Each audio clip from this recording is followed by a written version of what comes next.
Well, for 3 seasons, The White Lotus has been one of those water cooler shows that everyone gathers to talk about the next day. All 3 series have been set in a beautiful location with a stellar cast full of plot twists, shocks and an endless supply of what the moments. Yeah, with just 1 episode remaining in the current season, there's still a whole lot left to unpack. So there's no better time to talk with some of the stars to shed a little light on one of the most talked about programs in the world. Natasha, Leslie, lovely to see you. I know that you've been to Australia before. Natasha, what did she tell you about Australia? And are we living up to what she had to say? Assuming she said nice things. I didn't get much of a preview, but just the joy on her face when we arrived, I knew that she was in a place that I should be excited about. But I'm so glad to be here. Sydney's fantastic. Yeah. All of Australia is fantastic. I mean, you guys are warm people, and we're here with White Lotus. And I have the Opera House on my bucket list. And so when I came in and I saw it, I got a little misty. I was like, oh my God, I'm here. You're off to see a play there tonight, which we love. You're going to the Opera House to see the play? I didn't realize because she is a theatre person. That's right. I'm one of the theatre. It raised me, so I have to go check it out. We love that. Natasha, this is your 2nd time on White Lotus. You were in season 1. When you signed up to season 1, did you know that you were going to be back for 3? Not at all. It was such a shock. I said goodbye to Belinda. You know, I loved playing her and watched season 2 along with the rest of the world and texted Mike when Jennifer died and like, what is going on?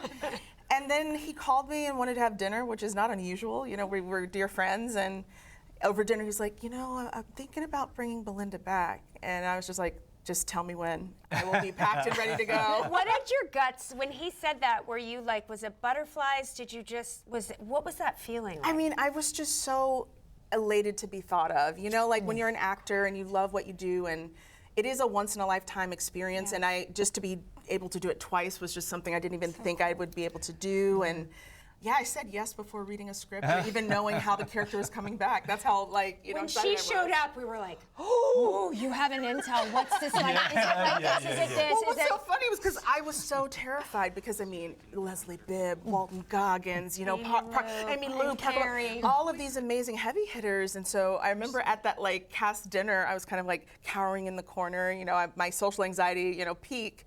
And Carrie walked up to me, and she's like, we're all over there really wanting to talk to you, and we're a little nervous about meeting you. Exactly. And I was like, okay, I see that. I have a little bit of an edge. Oh, you were the queen.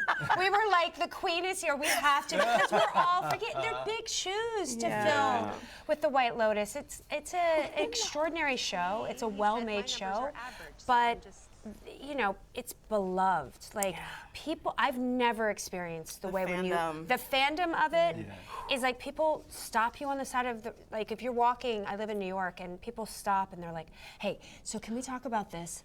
Girl, I think you're gonna die. Yeah. And I'm like, okay, so tell me, or like, I'm worried about this. Does Belinda get the gun? Does she go? I mean, what? I mean, she probably should. I mean, she was not treated well on the first one. People have opinions about Belinda getting like, oh, I've got, when Belinda and Pornchai's storyline sort of kicked off, they were just like, you better go home with that guy. Belinda better have a good, vacation. I was just like, okay, sir. Yes. Was it a holiday? I mean, we know it's work, right? We know those call times are early and late. But in the middle of that, are you sitting around sipping cocktails by the pool? Well, that is true. We did drink 2 bottles of rosé. We had a rosé night, yes.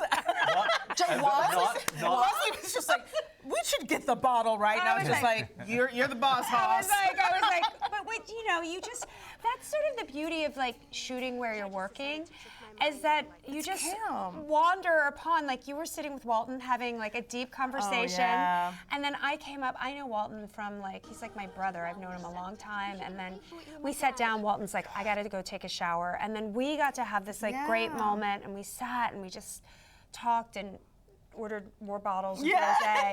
And then other people, it's just like you just sort of filter in, and you develop an intimacy, I feel like, on a White Lotus set that's unlike any other set. It's not just the fact that it's in this exotic location, it's you go home with your coworkers, and not the way that will get you in trouble with HR. Do you know what I mean? Yeah, absolutely. But like you're literally. Well, everyone's having sex, so it is quite an intimate set, right? But it's just like, it's wonderful to get to know these actors in a way that it's just like, we're friends and we mean it. You know what I mean? Like it's actual sort of like connection, which is nice. And yet at the same time, we don't really cross over. Yeah, like, never. We're not like, Storylines really separate. I only cross the Ratcliffe. I call them the Ratcliffes. The Ratcliffes, it's the Ratliffs. But I only cross them this one thing when like I come by and Parker is my baby. like a monster to me, and like it's like no, and then that's it. And then it was like you have these breakfasts, so you the get dinner scenes are like the ones where we get to see each other at least. But you can't really hear them because you're sitting at your table. Look over there. That I looks need like an a great ear horn. scene. Yeah, exactly. But it's really interesting in that sense that you know, but you don't know. Well, it's been terrific to meet you. Australia is in love with the White Lotus, and it's been such a treat to have you. I know. Yeah. I'm smitten. And I was watching the show last night as homework. I'm watching it anyway, but my 20-year-old son walked in, saw you, and said, "Oh, you're talking to Ricky Bobby's." Oh yeah, Talladega Nights. Talladega Nights. She has two sons, Walker and Texas Ranger. Oh yeah, that's so funny. Just because you guys don't have NASCAR here, so I always thought that like that No. movie would not, because you have Formula One, right? That's the thing. So I was like, oh, that movie wouldn't. I know, Ricky Bobby. Ricky Bobby translates all. It breaks all everything. Thank you so much. We can't wait for the final episode to drop of White Lotus. Thanks for having us. Thank you. You guys were lovely. I bet that said it to everybody. What a absolutely fun! But Ricky Bobby's wife. That was Can I say? so exciting. I love that movie, and I had not put those two together. When you said that, it was right at the end of the interview. You said it, and I went, "What?" Larry's like, I love White you. Lotus. Yeah. It's so good. The White Lotus Season 3 is now available on Max. We can catch the final episode of Season 3 next Monday. That was such fun.